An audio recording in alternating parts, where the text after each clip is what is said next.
Alright, agafilime kacu rwose tugatangiranye n'ahangaha ni mu duka ricuruza amashanete. Ni agasobanuye rwose utaza gucikwa bitewe n'isomo riri mu aka gafilime k'uyu munsi. Ahangaha dutangiranye n'umugabo wari uri kureba ahangaha agashanete, aravuga ati mbega ukuntu ari keza. Muri ako kanya kiri kukitegereza, umukobwa ucuruza aya mashanete arazamubwira ati va ahangaha weho, ati toka we nyangara gatatu, ntabwo wowe ukwiye kuba waza kugura ahangaha shanete. Nuko uyu mugabo aramubwira ati njye nshaka kugura ino shanete rwose. Umukobwa aramureba abura icyo amubwira rwose, ubundi arangije aramuseka. Nuko aramubwira ati iyi shanete ni ibihumbi 10 rwose by'idolari. Ati uri kubona wowe wabona ayo mafaranga yo kuba wagura ino shanete tuvugishije ukuri? Ati rwose genda wigendere rwose, ahirya hari ayandi maduka acuruza andi mashanete ariko yo nagahenze, kandi ndizera yuko umugore wawe waba ugiye guhereza impano ya shanete yaza kuyikunda, kuko ahangaho weho nta bushobozi bw'ufite bwo kuba wahagurira shanete. Bagenzi murabe mureba, ni umugabo rwose waje kwigurira shanete, ariko umukobwa uri ahangaha rwose aramusuzuguye, amubwira yuko iyi duka rwose ritari ry'abirabura cyangwa se abantu bameze nk'uyu mugabo. Ni umugabo waje ishati isa nabi, umusatsi isa nabi, uri kubona rwose yambaye nabi, ariko rwose arimo aravuga ati ngewe nashobora kuba nagura ino shanete. Ariko umukobwa akamubwira ati reka ibyo ngibyo, ntago weho wabasha kuba wagura ino shanete. Nuko umugabo aramubwira ati ariko wafungura kino kirahure nkabanza nkareba ino shanete mbere yuko nyigura. Ati none se ubundi wabanza wowe ugahanagura iyo myenda yawe isa nabi kugira ngo banze rwose ukore ku shanete? Niko umukobwa yamubwiye.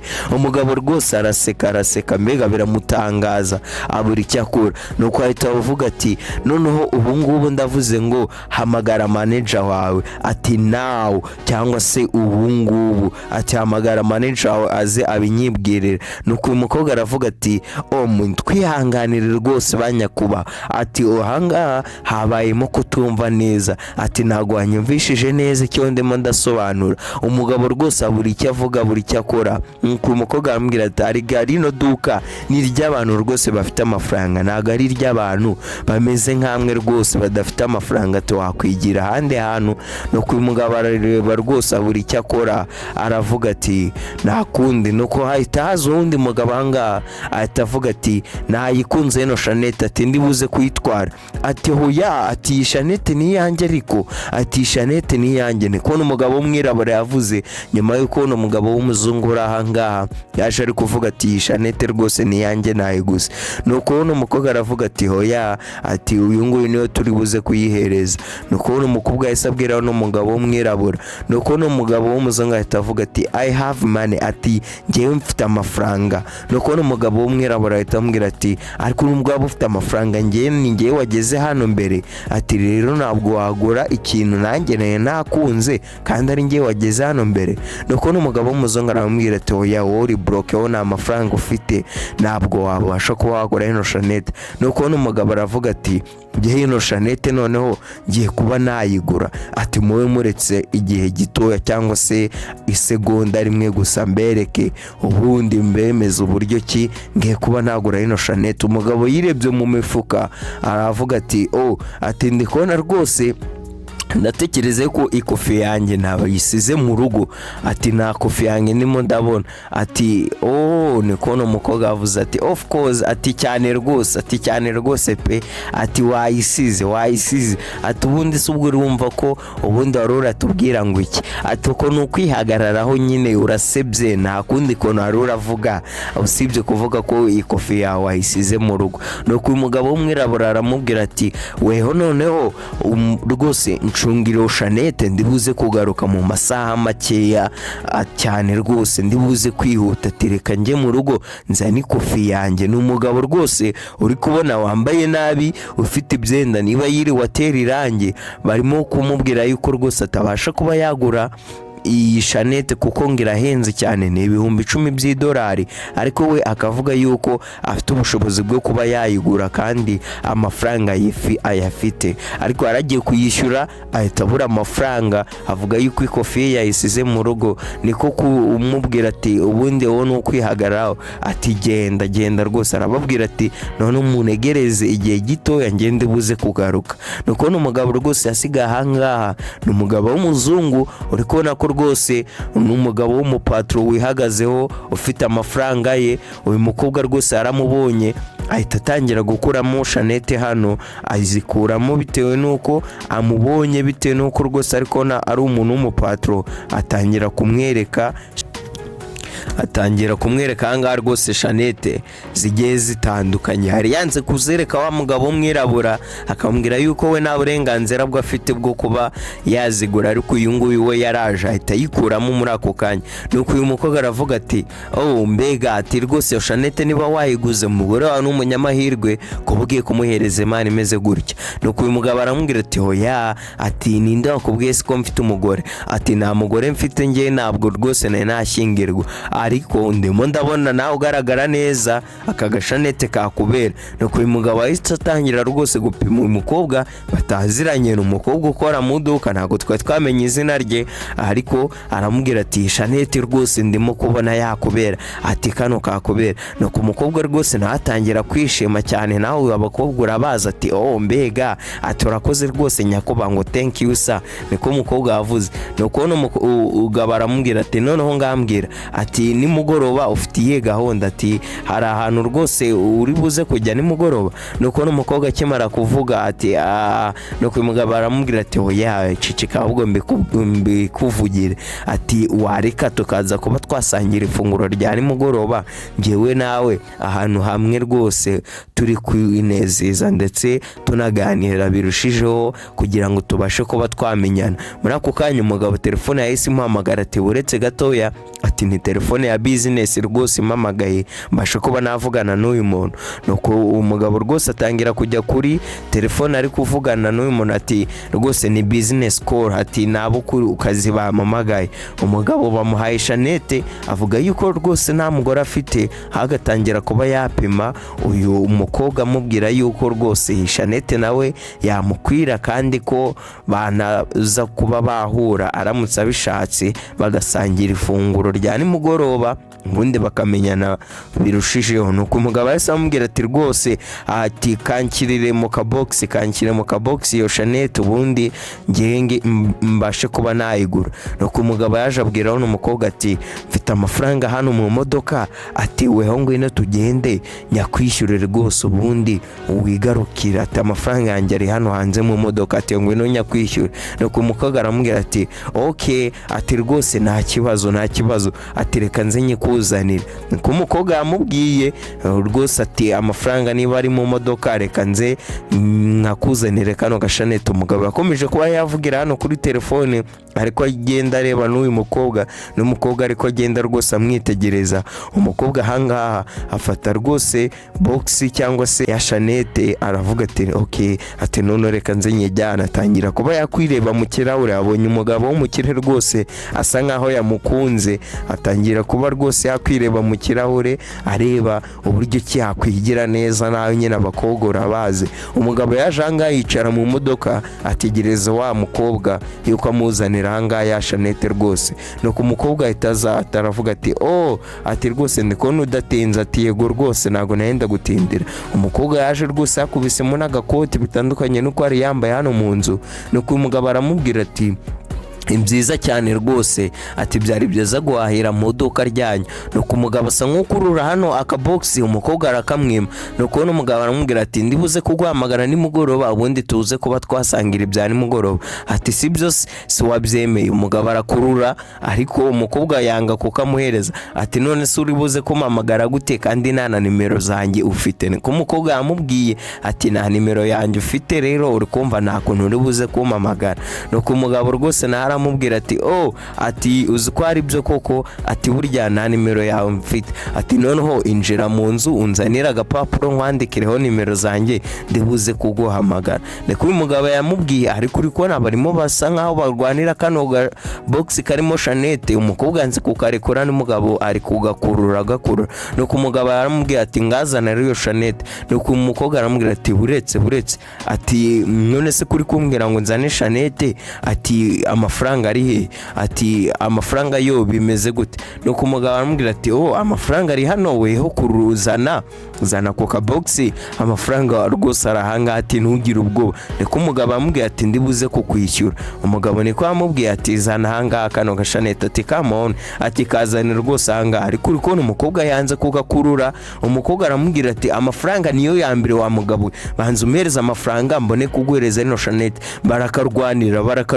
bagenzura bimureba, murajye mureba wa mugabo rwose twabonaga ari umugentleman, kumbe ni umujura, ntago afite amafaranga yo kugura. Ahubwo muri ako kanya yahise yatsa imodoka agashanete rwose aragakurura. Umukobwa asigara ahangaha aramaramaza, murajye mureba iby'agafilime rwose.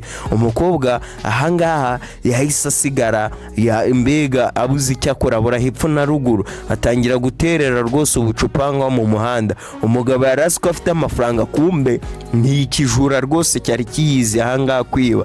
Murajye mureba umugabo yari yabonye ko ari nk'umugentleman ko yambaye agakoti yigize neza, kumbe umugabo yari afite gahunda yo kuza kumwiba. Nuko umukobwa yahise yinjira mu duka atangira kureba kuri kamera, areba uburyo ki byagenze, aravuga ati mana yanjye we, ati rwose ubu ngubu ni ubugoryi nakoze, ati ubu ni ubucucu nakoze, ati ese ni gute ndibuze gusobanura uburyo ki atari njyewe wibye Shanete? Kuko uri kubona hano kuri kamera wa mugabo yari yabiteguye, asa nkaho rwose yari yabiteguye, ari kuvuga ati yaje yambika hano umukobwa. Ubwo n'abazareba kuri kamera bazabona ko hano umukobwa ari wowe rwose washatse kuba yakwibisha, yambika hano umukobwa Shanete. Nuko arigendera. Nuko hano yahise haza umugabo ati Linda Belinda, kumbe hano umukobwa rwose yitwa Linda. Ati bimeze gute se? Ati business uyu munsi iragenda. Nuko mu kwitegereza hano ku ruhande abona hari aho rwose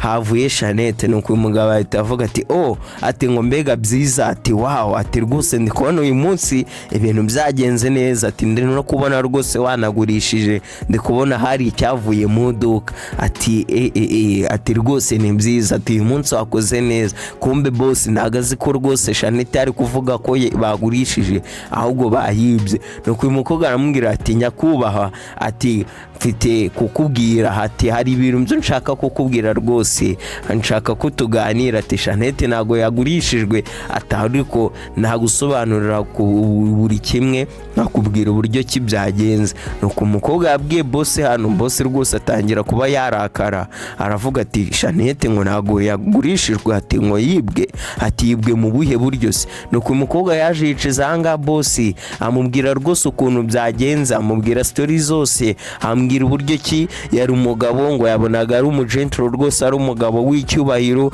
ari umugabo utakwiba, ari umugabo utakora ibikorwa nka biriya by'ubujura, ariko rwose ari we waje kwiba iyi Shanete rwose boss ari kuvuga ko yagurishijwe. Bagenzi murabe mureba, nuko rwose umukobwa yakomeje kuba yakwisobanura, arisobanura, ariko boss aramubwira ati hoya, ati ibyo rwose ibyo byuri kumbwira, ati ibyo ni bitagaragaza, ati reba hano kuri kamera, ati ni ibintu bigaragara, ati ni weho wibye Shanete yanjye rwose, ati nta kuntu wambwira ngo no mugabo umeze gutya ngo niwe wibye Shanete. Hoya, ati rwose ni weho wibye iduka ryanjye, ati ntushake kuba wabeshyera umuntu cyangwa se ngo beshyera abandi bantu, kuko uri kubona hano umugabo asa nk'umugabo rwose w'umunya businessman, ati ukurikije uburyo ki ameze, ukurikije uburyo ki agaragara. Nuko umukobwa aramubwira ati hoya, ati rwose ni wowe wayifashe, ati ntago ari njye wayifashe, ati hoya, ati rwose hano umugabo wimubeshyira, ati reba ahangaha,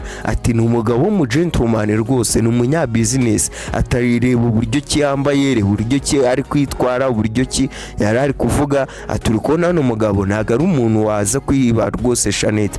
Kumbe uno mugabo rwose yari yateguye uno mugambi. Uri kubona ko ahangaha uno mukobwa rwose utari uhari ngo ubyirebere ntabwo wabasha kuba wamenya yuko uno mukobwa atari wowe wibye uyu mukufi. Uyu mugabo rwose yakomeje kuba yashinja uno mukobwa ati noneho nkuyemo rinete. Nuko uno mubosi yavuze ati noneho nkuyemo rinete, ati ntiwongere kuba wambeshyaga nambaye rinete nambaye bino birahure, ati noneho ubu ngubu ndakureba neza, ati uri guhakana yuko atari wowe wibye no Shanette, ati reba n'uburyo ki wasohotse wiriye. Umukobwa hahandi yasohotse rwose ameze nkaho yakubisemo n'ikindi gikoti, hari yambaye ikindi gikoti yiriye arikubita rwose, handi ari kwireba mu kirahure n'ibiki boss byose yabirebye kuri kamera. Aravuga ati ni gute wankorera ibi bintu, ati rinda rwose, ati nakwizeraga, ati ariko noneho ubu ngubu mbonye yuko rwose abantu mwese nta muntu wo kwizerwa, ati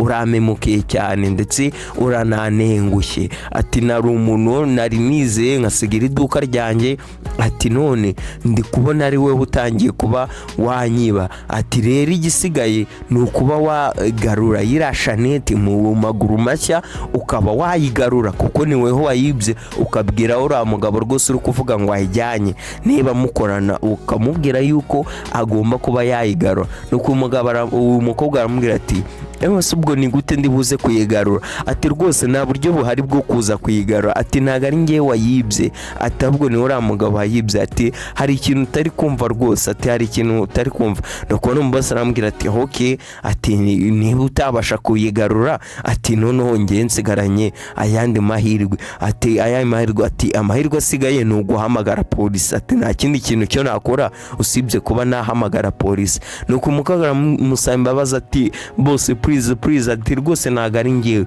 Muri ako kanya bakiri aho ngaho nuko hahise haza umugabo, ni kumbe ni wa mugabo twatangiranye ka filime kacu ari kuvuga ati munyihanganira akanya gatoya, amasaha make rwose ngiye kuba najya mu rugo nzana amafaranga ubundi nishyura no Shanette. Umugabo yaraje baramubwira ati twafunze, ati ngo ati mwafunze, ati ariko ngiye nari nje hano kugura rwose Shanette. Yahise akuramo amafaranga rwose ibandari y'amadolari ahangaha ni amajana gusa, ati rwose ya Shanette ngewe ndayiguze. Ndiko yabwiwe no mukobwa ni wa mukobwa rwose wari wamwimye Shanette, ari yanze yuko areba Shanette bitewe yuko ngo ari kugaragara nk'umwirabura kandi ngo ari umukene, adasa nkaho ari umuntu wagura Shanette ibihumbi 10 by'amadolari. Nuko n'umukobwa abonye n'amafaranga aravuga ati aya mafaranga se wayakuye he, ati rwose ni gute wabona wowe yana mafaranga, aracyakomeje kumusuzugura kandi yanazanye n'amafaranga ye.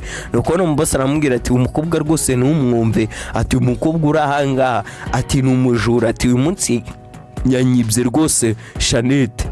Nuko umugabo aramubwira ati ibyo ngibyo se ubizi neza yuko ari we wayibye, ati yego rwose ndabizi, ati kamera ziri kuba zabigaragaza, ati nta hantu rwose yabihakanira. Nuko uyu mugabo areba uno mukobwa, areba n'uyu mubosi aramubwira ati none se ko harebye kamera zo mu nzu, ngo kamera zo ku mihanda zo wazirebye, ati wabarebye kamera zo ku muhanda zo ubundi ukabona gushinja uno mugabo. Nako uno mukobwa ati hoya, ati zo ntago nigeze nzireba, ati okay, ati none reka nze mbereke gatoya. Nuko ako kanya uno mugabo akora mu mufuka akuramo telefone, sinzi icyo agiye kubereka ngo ni igiki. Kumba ahangaha yahise atangira rwose kubereka ibintu byabereye ku muhanda, uburyo ki uno mukobwa yasohotse cyagiye arimo ararwanira Shanette na cya kigabo cyari kiri mu modoka kikayimwaka, kikahita cyatsa imodoka rwose kikiruka hanga. Uwo mukobwa rwose bikagaragara yuko rwose atari we wibye yino Shanette, agari uno mugabo rwose wayimwibye. Umugabo se yahise aza rwose yereka uyu mubosi w'uyurinda, yereka rwose yuko Rinda atari we uri mu makosa. Abagenzi murabe mureba uyu mugabo yatabaye Rinda, ese uno mugabo yaba ari muntu ki ku buryo ki yaba afite amashusho yo ku muhanda, amashusho rwose yerekana uburyo ki Rinda yari yarenganyijwe na bosi we aramubwira yiwe mujura. Nuko n'umugabo aramubwira ati rwose papa wanjye nawe wambwiraga ati biragoye kuba wasobanura diyama ya nyayo cyangwa se diyama ya fake bitewe nuko uri kuzibona, ati ahubwo icyo uba ugomba kuba wakenera ni ukuzirebera mu maduka agiye atandukanye, ndetse ako ni ukuzirebera mu mabuye agiye atandukanye, kandi ayo mabuye ukaba wayarebera mu nguni rwose zigiye zitandukanye kugira ngo bashe kuba wamenya diyama ya nyayo. Nicyo kimwe n'abantu rero, n'abantu nabo ugomba kubarebera mu nguni zigiye zitandukanye. Ntabwo ari ukuvuga ngo umuntu kwa ko yambaye neza ngo ni ukuvuga ko ari inyangamugayo. Nuko uyu mugabo ahita amubwira ati none se uri umuntu ki? Ati njyewe ndi Ryan Nelson. Uyu mugabo rwose umwirabura yitwa Nelson, ngo chief of police. Ati rwose ni njye mukuru wa polisi. Kumbe uyu mugabo rwose ni umukuru wa polisi, ni umukuru rwose wa polisi. Umukobwa yahise yikanga ati nyagasani we, ati nanasuzguye kumbe umukuru wa polisi. Ati uyu mugabo atangira kuvuga ati rwose naniriwe mu rugo umunsi wose ndimo gutera irangi, ati sinahindura imyenda, niko kwita nzahanga rwose kuduka nshaka kuba nagurira impano umugore wanjye. Ariko uyu mukobwa yansuzguye bitewe nuko yari yabonye yuko nambaye imyenda iriho ibirangi, ubwo yageze ngo rwose ndi umunyabiraka kandi narinje kuba nagura ahangaha impano y'umugore wanjye. Nuko rwose abasha kuba yansuzugura, ambwira ko nta mafaranga afite. Nuko umukobwa atangira rwose ko yakwivugishwa za musore nawe urabizi nyine umuntu uguye mu kimwaro ahangaha abonye ko ari umupolisi yari yasuzuguye, atarazi ko rwose ari umuntu wa danje, yari yamusuzuguye bitewe yuko ari umwirabura. Umugabo ahita avuga ati noneho ibintu byose nizere ko bimeze neza atanga, ariko mbafite iyindi mpano. Niye mpano? Kumbe ni kaka boxi kari karimo ya Shanete cya kigabo kibye. Uyu mugabo rwose nako yahise akazana ahangaha byihuse. Abangabo rwose bakarebye umukobwa aratangara ati ati iyi si ya Shanete yari yabuze, ati iyi si ya Shanete aribwe. Nuko boss arahanga rwose arafungura arareba ati iyi Shanete se siyo bari bibye? Ati yego rwose, ati iyo ngiyo niyo Shanete yari yibwe. Niko umugabo w'umwirabura yitwa Ryan Nelson, akaba ari chief wa polisi rwose wo muri kano gace. Ati ariko uriya mugabo rwose abahungu banjye bamushakishije vuba bidatinze bahita bagarura iyi Shanete. Ati noneho iyi Shanete kwa ariyo nari nakunze, ati ndayiguze, sinabahaye amafaranga yanyu se? Ati yego rwose urayiguze kabisa. Nuko ahita avuga ati yego murakoze nyakubahwa. Ko n'umugabo w'umwirabura witwa Ryan Nelson cyangwa se chief of police yahise avuga ati si amadolari 10,000? Ati yego rwose na amadolari 10,000. Ati amafaranga yanyu rero ngayo, ati ntange mumereze Shanete yanjye. Umugabo rwose bahise bamuhereza Shanete yari yibwe. Umukobwa ahanga batangiye kumwita umujura, bose yatangiye kumwita umujura. Umugabo yari yasuzuguye abari umutabara. Nuko uno Nelson avuga ati have a good night, cyangwa se noneho ndigendeye mugire umugoroba mwiza. Nuko uno mukobwa rwose bose aramubwira ati rwose Linda unyihanganire habayemo kwibeshya. Ati nawe urebye ziriya kamera wabona ko ari weho wari uri kwibaza ino Shanete. Nuko n'umukobwa rwose n'umugabo atari yagenda yaramuhagaritse ati buretse gatoya rwose, ati ndashaka kugusaba imbabazi ku bw'amakosa yose nagukoreye, nkaba nakwitiranyije nkagusuzugura, nkakwita yuko rwose uri umuntu uciriritse utabasha kuba wagura Shanete, none dore niho nabaye. Ati rwose umbabarire kandi urakoze kubwo kunabara ukanyeza boss wanjye arimo kunyita ko ndi umujura. Nuko n'umugabo rwose aramubwira ati none se nakora iki? Nuko n'umukobwa amubajije